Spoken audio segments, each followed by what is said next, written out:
d'Ukraine, et si elle est à Paris, c'est pour célébrer l'ouverture de la saison culturelle russe. Elle est au Quai d'Orsay en début d'après-midi avec Brigitte Macron d'ailleurs. Elle que l'on voit ici à l'écran. Voilà, et elle va déjeuner d'abord ici à l'Elysée, donc un déjeuner à 4.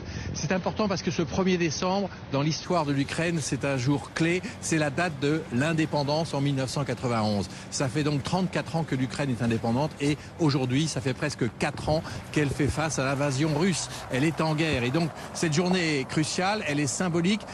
Pourquoi la Première Dame est-elle ici? Avant tout pour essayer de donner plus d'impact à sa campagne pour faire revenir les enfants d'Ukraine, les enfants qui ont été déportés au moment de l'invasion russe. On parle d'une vingtaine de milliers d'enfants.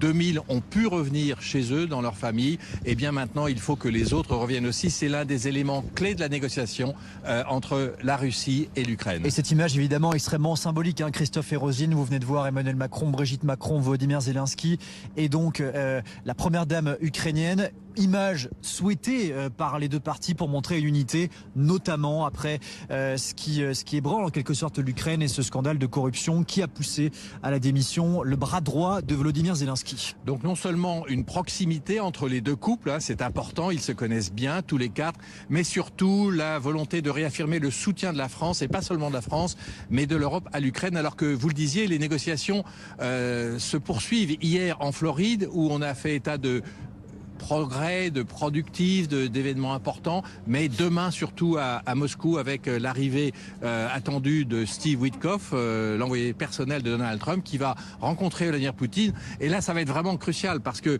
Poutine dira oui ou non à la nouvelle version du plan de paix pour l'Ukraine. Et on se retrouve tout à l'heure pour une déclaration